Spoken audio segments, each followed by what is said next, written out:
The Salem witch trials occurred between June 1692 and May 1693 in American history. It was a series of investigations and persecutions that caused 19 convicted witches to be hanged and many other suspects to be imprisoned in Salem Village in what is now Massachusetts. The Salem witch trials were not unique in the early colonies. They existed in Europe between the late 1600s and the late 1700s. The witch hunts were efforts to identify witches rather than pursuits of individuals who are already thought to be witches. Witches were considered to be followers of Satan who had traded their souls for his assistance. It was believed that they employed demons to accomplish magical deeds, that they could change from human to animal form or from one human form to another, and the animals acted as their familiar spirits.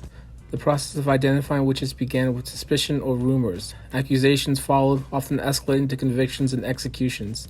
The Salem witch trials and executions came about as a result of a combination of church politics, family feuds, and hysterical children, all of which unfolded into the vacuum of political authority. Eventually, the Massachusetts Bay Colony admitted the trials were a mistake, and then they compensated the families for those convicted. Since then, the story of the trials has become synonymous with paranoia and injustice, and continues to beguile the popular imagination more than 300 years after the fact. In January of 1692, Reverend Parris's daughter Elizabeth, aged 9, and niece Abigail Williams, aged 11, started having fits. They screamed, they threw things, they uttered peculiar sounds, and contorted themselves into strange positions. A local doctor blamed the supernatural. Another girl, Anne Putnam, aged 11, experienced similar episodes. On February 29th, under pressure from magistrates John Corwin and John Hawthorne, the girls blamed 3 women for afflicting them. Tituba, the Paris Caribbean slave Sarah Good, and the homeless beggar, and Sarah Osborne, an elderly impoverished woman.